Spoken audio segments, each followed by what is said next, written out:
আজকে তো আমার কচু খেতে রসুন উঠলই না বেশি। আরে আরে ভাই, কচু ক্ষেত তুইলা নিয়ে আসবেন ঠিক আছে, কিন্তু আমার কচু ক্ষেত তো একবারে নাইরা সেটা শেষ দিলেন। আস্তে মনে হইতেছে কচু ক্ষেত জীবনে দেখেনি নাই। শূন্যের উপর পস্তা করে ধন্য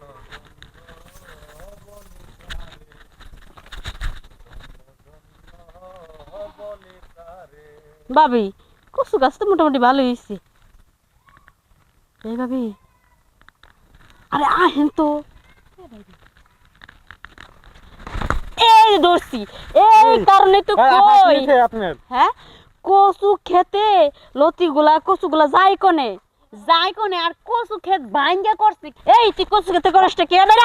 আমি লতি নিবা এই তো লতি আজকে ভালো করে নিয়ম। হ্যাঁ, এই কারণে কচু গেছে খেতে কচু থাকে না, তারপরে কচু লতি থাকে না। এদিকে আয়, লতি থাকে না, ক্ষেত্রে ভাঙ্গা ভেঙ্গে করছে কি? ভাবি আপনি কিছু কর না কে? আমি কি কমু? আমি তো মহিলা মানুষ, না পারতেছি গায়ে হাত দিতে। পুরুষ মানুষ তো বুঝা নাই বিপদ। এই বলো, আপনি তো নিয়ে যাবেন না মারে কোনে না তুমি ঘরে নিয়ে তোরে বান্ধুম কি পাইছিসটা কি তুই? হ্যাঁ, আমি তো চুরি চলছে বান্ধেন এই লতি কেন কি কয়? হ্যাঁ, ক্ষেত্রে বাড়াই করছিস কি? না আমি কামলা দিবান দে এই ভাবি, আর ঘরে নিয়ে যান, বাহেন বান্ধি। এই তোর কমলা নিবার লেগে পারাইছি, নিরাইবার কইছি, তোর কচু গাছ কি ভাঙবার কইছি রে?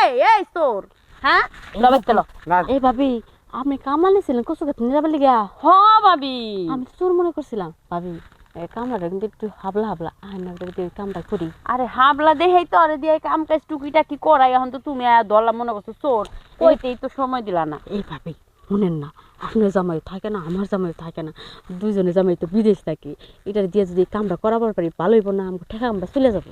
ও তো এমনি কামই বুঝে না, এই কাম কি বুঝবো? আরে ভাবি, বলদ পাগল ছাগল এগুলো আরো বেশি বুঝে এই কাম, না বুঝলে বুঝাইনি। হাসাই আরে আহেন না ভাবি যায়। ও আচ্ছা লন, এই ল ঘরে ল। না এই ভাবি, কি কেমন জানি আমার সন্দেহ লাগতেছে। এই কেমন কাগতরে যে হাল, এ কি পারবো?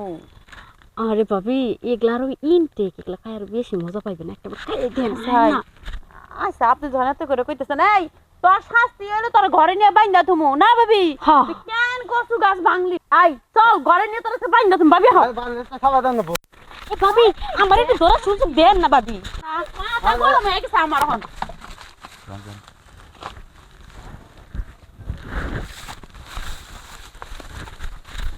কিরে, ওই দুই প্রবাসীর বউ ওই পাগলটারে ধরে নিয়ে যায়, এনে কোনো কাহিনী আছে রে? অবশ্যই কাহিনী আছে। আরে দোস্ত শুন, বল। চালাক পোলা আমার লয়ে গেলে তো এলাকা সরাইবো না, হ্যাঁ। এলাকার মানুষের কাছে কই দিব। এই লিগে বুদাইটা ধরে লয়ে গেল যাতে কোনো কিছু কইতে না পারে। বুঝতে পারছি, কিন্তু আমরা তো বুদাই না, আমরা তো থাকি আমরা তো ঠিকই যামু, যাই দেখবো আজকে কি করে, পরে সুযোগে লাগাই দিব কাজ। তাহলে এক কাজ কর, পিছনে পিছনে আস্তে আস্তে যাই। আচ্ছা, আমি কিন্তু সুন্দর ডাকি। নিগে আমার আবার হলো এই বেশি মোটাটা পছন্দ হয় না। আরে আমার শরীরটা শুকনা না, এই লিগে আমার হ্যাঁ। মোটাটা দরকার। নিগে তোর দিলে ভালো এখন হন, তোর চেহারা দেখ আর আমার চেহারা দেখ। কি করুম, এই লিগে তুই যে মোটাটার লগে একটু ঘষাঘষি দেয়া, যদি আমার শরীরে কিছু উন্নতি বাড়লো। হ, তুই আমার ছোড়ো, তোর একটা আবদা দিলে না রাহি বিষয়টা কিবা দেখা না, নয় তোর পরে আবার তুই খবর টবর দিবি না আমার। হ্যাঁ, আমি আচ্ছা। তো গেলে খোঁজ খবর রাখি। এনে কথা না পারে আবার শুরু হয়ে যেতে পারে, চল। হ্যাঁ, শুরু করে রাখে, ধরে রাখো। আরে আবার সাথী বান্ধেন তে আমার বান্ধন বলে হাটে বহাইতে তারে বান্দালা বতরে এমন শাস্তি দিমু তুই জীবনে ভুলতে পারবি না, বুঝছ? কি তুই সাথী কি শাস্তি ভাবি? শাস্তি তো মুখে কোয়া যাবে না, শাস্তি দেখাইতে। হ্যাঁ, দেখাইতে। তুই কি বিয়ের শাদী করছস? না করস না এখনো, তাহলে বুঝবি কেমনে শাস্তি কি জিনিস। আর আমরা যে শাস্তি দিব না, এই শাস্তি খাটের উপরই হয়। আর শাস্তি কত প্রকার ও কি কি দেখলেই বুঝবি। এই যে বিয়ের শাদীতে করস নাই, বোর তো আজ পর্যন্ত রসমালাই খাস নাই, বুঝবি কেমনে? তোর বোর লগে যা থাকবো আমগুলো গোটায় আছে, আমগুলো খাইয়ে বুঝবি, তাহলে মজা লাগবো। সাথী নিয়ে যা হ্যাঁ, আগে জানছিলাম না তো জানোস নাই? না। তাহলে এখন কাজ শুরু করে দে ভাবি।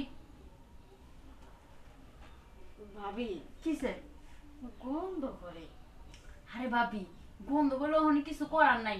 তুই নিয়ে আইসি, কাম তখন কোন রকম চালাই যেতে হইব রুচিতে তো তোরে না রুচি যদি দহন অহন যদি আমরা কাম শেষ না করে বের করে দিও না আবার কোন একটা পাম বুঝান না কেলিকা হবাবি ঠিক হইছে গন্ধ করে যান গন্ধ বন্ধ করে জানো তাই করে যাই চোখটা বন্ধ করে ঠেলা কইছেন তো ঠিক কথা কইছেন এসার উপর নেই আমি এখন করে চোখটা বন্ধ দেব আমার সঙ্গে থেকে নাকটা বেশি করে না লাগবে ভাবি নাক বন্ধবেন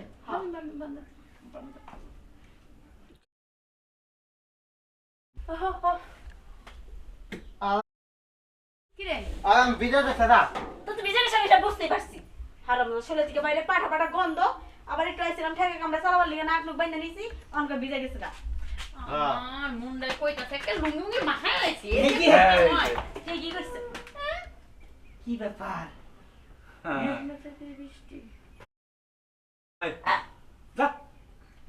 দেখুন লোক কি বেশি গন্ধ আরে আপনি তো ধরে নিলেন বাঁধবেন বলে কোন বান্ধা বানলেন আবার এখন ভিজাই না বান্ধা মাসি দুটো সিধা বান্ধে হ্যাঁ আমরা ভিজাই আরে শাস্তি তুই দিবালে ছিল শাস্তি তুই দিয়া এলাম না ওর কাছে এই গায়ে গন্ধ এই গন্ধ শুনে ভূগোলে ফিরে এলাম না আরে গন্ধ করবো না ও শরীর তো দুর্বল কিছু খায় ওই কচু নতি মতি খাই গিয়ে শরীরে পুষ্টি হবো বুঝবো না কি করবো এই কাপড় দিয়ে টানাটানি করেন কিলিকা এই তো হ্যাঁ সমস্যা কি আপনার এমন করো না আরে সরান্তে দেখেন ও আমাকে কসু খেয়ে ভাঙ্গে একবার পুরা করেছে আগা ভাঙ্গে লাইছে এই লেগে ওর আগা ভাঙ্গে দেওয়ার লেগে নিয়েছে দোস্ত হ্যাঁ এবারই কেমনে বাংতো আমার কাছে হ্যাঁ ও কচু খাত ভাঙছে না হ্যাঁ হ্যাঁ দরকার পড়ে আমরা কচু খাত তুইলে নিয়ে যাম গা হ্যাঁ তাও তাই। করে দিতে হইব হ্যাঁ হ্যাঁ আমি রাজি কারণ অর্ধেক তো আমার জামাইও কিনছে তুমি খালি সরাও কোন রকম রাজি আচ্ছা আমরা কোন রকমই দোস্ত আমি শুরু করে দিলাম শুনে যাই করেন না করেন কসু খেতে ঘোড়া শুদ্ধ উঠেন না আচ্ছা মোটামুটি থাকবো নিমিত্ত হ্যাঁ।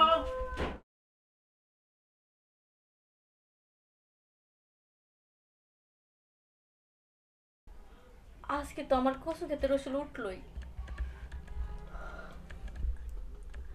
আরে আরে ভাই কচু ক্ষেত তুইলা নিয়ে আসবেন ঠিক আছে কিন্তু আমার কচু ক্ষেত তো একবারে নাই রসে এটা শেষ দিলেন আস্তে মনে হইতেছে কচু ক্ষেত জীবনে দেখেনি নাই বাবা রে বাবা তোর দর্শন সম্মুখে রাহা আপনার না ভালো লাগছে তোমারটা ছাড়ে না আর আমি তো হেরে ছাড়ি নাই না পাইয়া পাইছে পাইলে তো এমনি করে খাওয়া লাগে সব কিছু আর খাওয়া তো হাতুড়ে বাতুড়ে একদিন পাইছি কারণ ভালো করে খেয়ে মানে খাই খাই না শখ কইরা পা এই মেয়ে আপনার কথা বলেন না তো আপনার কথা হয় না কথা বলেন না বন্ধ করে আমার মধ্যে উনি যান তুমি ভালো আইলে বেটার কথা শুনছো